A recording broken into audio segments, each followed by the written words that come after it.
Bu Siska. Pagi, Bu Ica, apa kabar? Baik.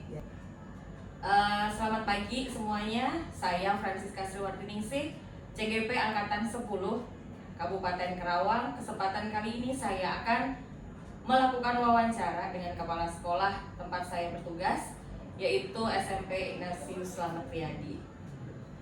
Dengan Kepala Sekolah Bu Francisca Dwi Sari Asmara. Dan kita mulai saja ya Ibu ya. Terima kasih atas waktunya Ibu. Bagaimana kabarnya hari ini? Hari ini luar biasa, Bu Ica.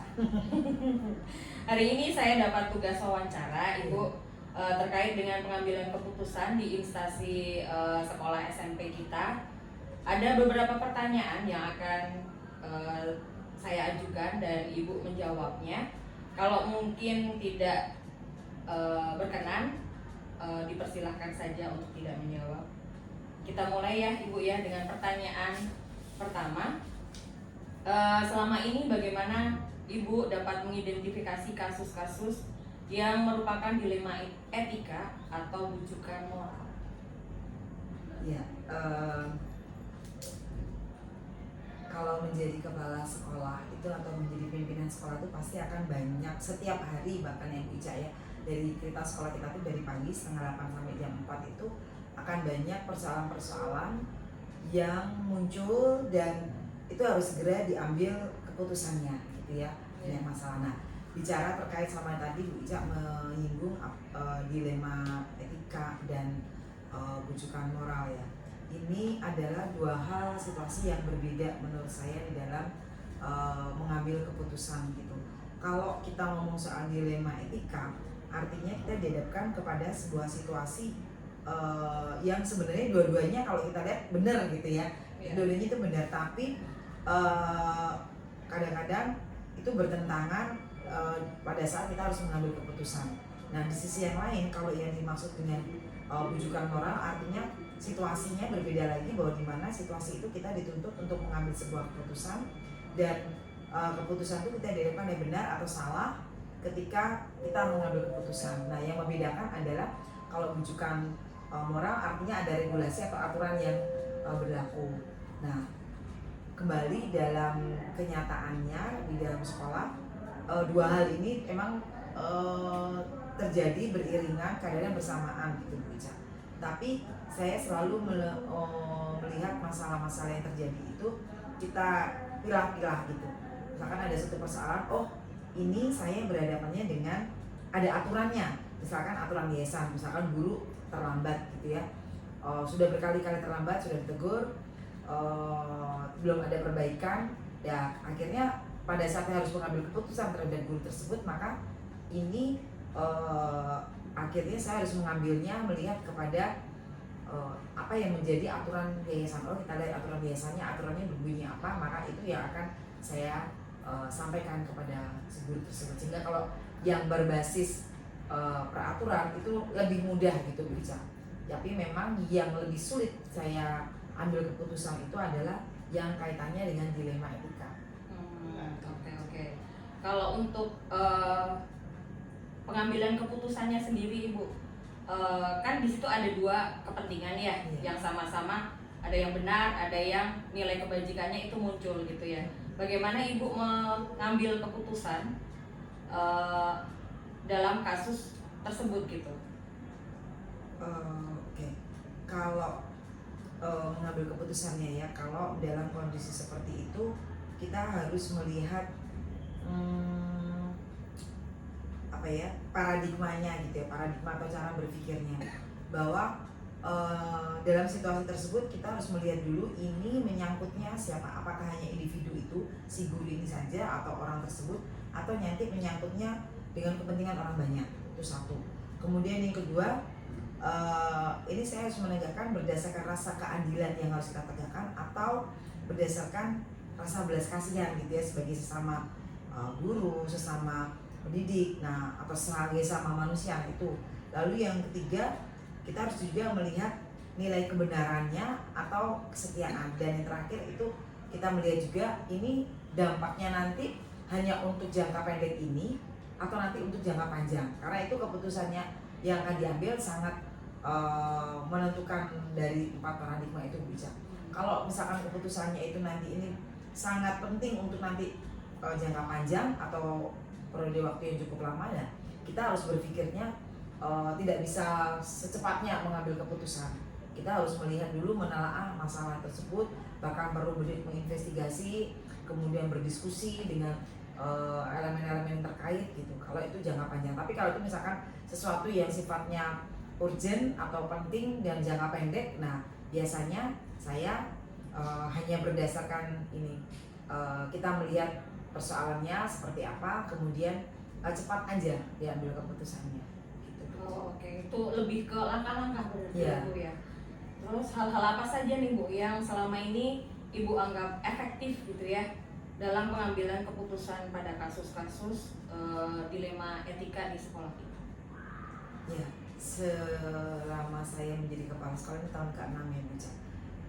Memang kita belajar Bu Ca. Jadi dari setiap keputusan yang kita ambil itu pasti memang tidak akan pernah ada keputusan yang benar 100% gitu ya. Karena memang setiap decision yang diambil itu pasti akan ada sisi bahwa nggak selalu akan benar 100%, akan ada yang namanya efek dari sebuah keputusan gitu. Tapi saya selalu mengambilnya mencari risiko yang paling kecil, pada saat kita mengambil keputusan tersebut. Nah, risiko-risiko yang kecil itu yang kita ambil sebagai solusi dari persoalan yang ada. Itu yang pertama, yang efektif. Kemudian yang kedua, karena sudah 6 tahun itu saya rasa ya memang belum panjang sih, tapi kita belajar dari pengalaman. Ya, jadi kadang-kadang seorang pimpinan itu sudah punya apa ya, kalau saya bilang feelingnya sudah ada ya bijak. Oh, kalau masalah kayak gini ini biasanya keputusan yang saya ambil seperti ini. Nah, itu belajar dari pengalaman masalah yang kemarin kita belajar dari situ. Nah, sehingga refleksinya buat saya masalah-masalah yang mungkin sama gitu ya, masalahnya sama, memang kadang-kadang keputusan yang berbeda, tapi minimal kita sudah berani untuk mengambil keputusan yang ada gitu. Lalu yang ketiga, yang paling efektif juga adalah saya selalu membangun komunikasi bijak. Karena saya pikir komunikasi itu sangat efektif untuk dalam situasi-situasi tersebut. Komunikasi dengan siapa? Ya, yang paling penting adalah komunikasi dengan siapa nih yang bisa kita ajak untuk komunikasi dengan masalah itu. Yang pertama, karena kita bekerja di bawah yayasan, saya akan komunikasi dengan atasan saya, dengan kepala wilayah. Terus setelah itu dinas yang terkait, pengawas gitu ya. Lalu guru yang terkait dengan masalah itu biasanya saya selalu ajak ngobrol gitu. Dan yang terakhir adalah komunikasi dengan siapa ini masalahnya berbenturan. Kalau itu dengan siswa, ya dengan orang tua siswa atau siswa yang terkait. Itu bijak. Oke. Selanjutnya ya Ibu, sebagai pengambil keputusan berarti kan itu ada tantangan tersendiri ya. Tantangan dalam pengambilan keputusan yang dihadapi Ibu itu seperti apa? Ya, tantangannya itu yaitu tadi bijak saya sampaikan bahwa risikonya dari keputusan yang saya ambil itu kadang-kadang memang kayak pil pahit gitu ya, pil pahit yang harus saya telan gitu. Contohnya bahwa keputusan yang diambil itu tidak mengenakan mungkin untuk lingkungan gitu ya, untuk lingkungan dalam arti mungkin tidak enakan untuk guru-guru gitu ya, tapi karena itu memang harus saya ambil gitu untuk demi menyelamatkan apa yang menjadi visi sekolah.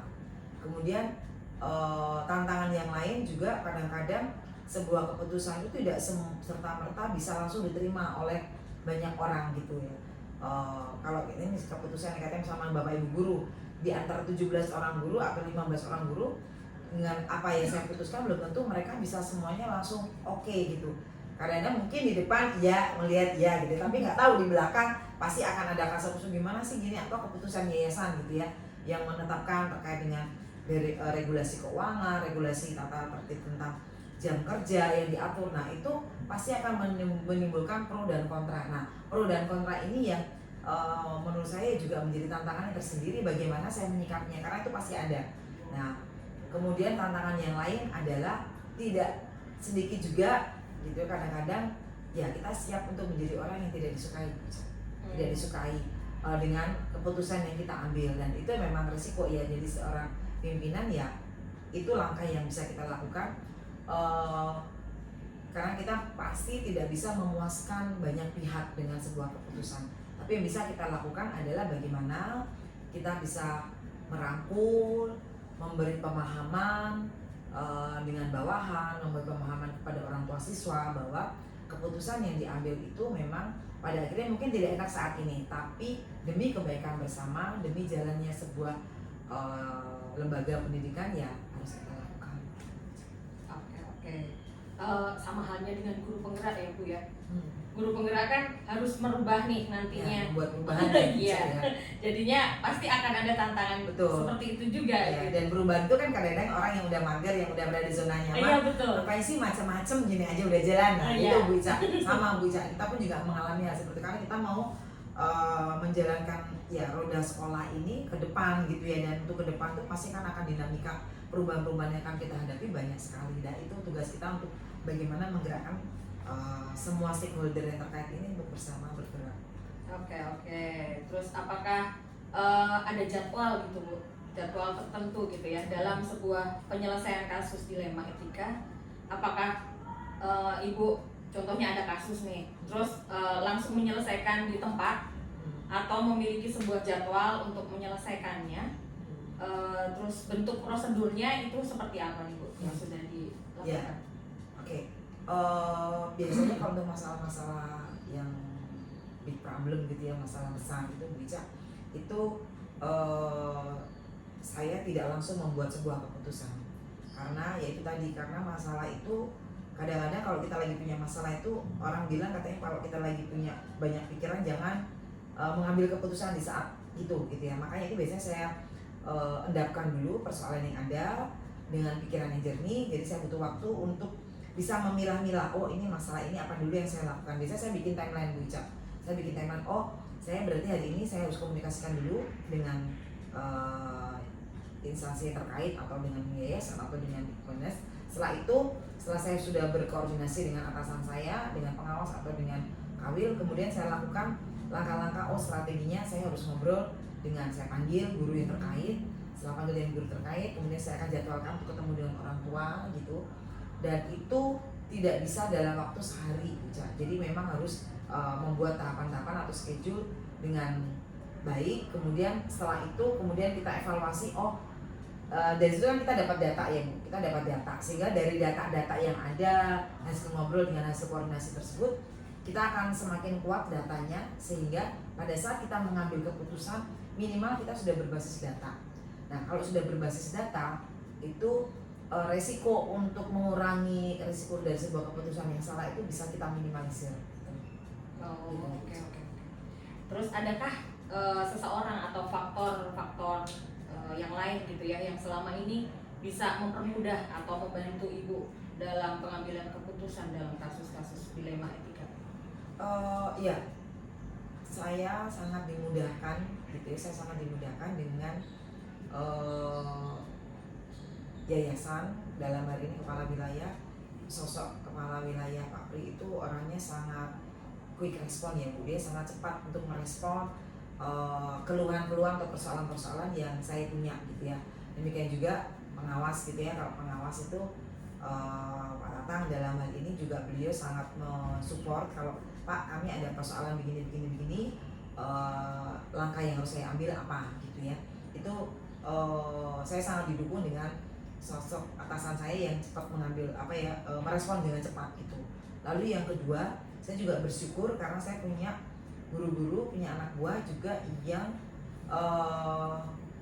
mendukung kepemimpinan saya, mendukung dalam artian mereka juga sangat support dengan apa yang menjadi persoalan yang ada di sekolah gitu ya. Dengan tentu saja ya kalau saya punya tim ada wakil kurikulum kesiswaan gitu ya.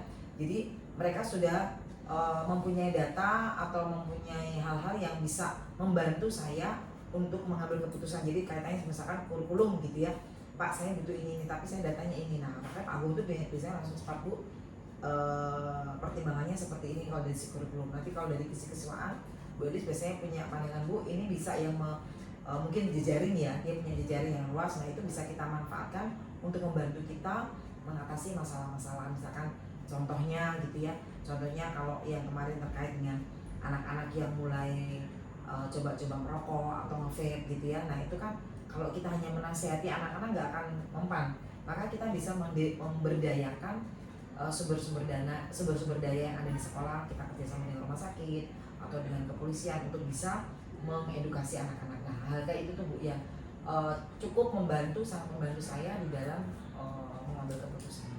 Oke.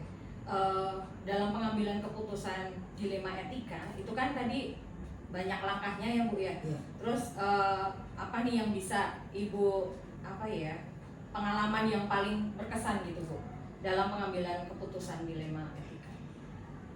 Ya, ada Bu, ini banyak sih masalah sebenarnya, tapi masalah atau kasus ini sebetulnya yang paling ngena buat diri saya karena kaitannya sama kasus dilema etika tadi ya.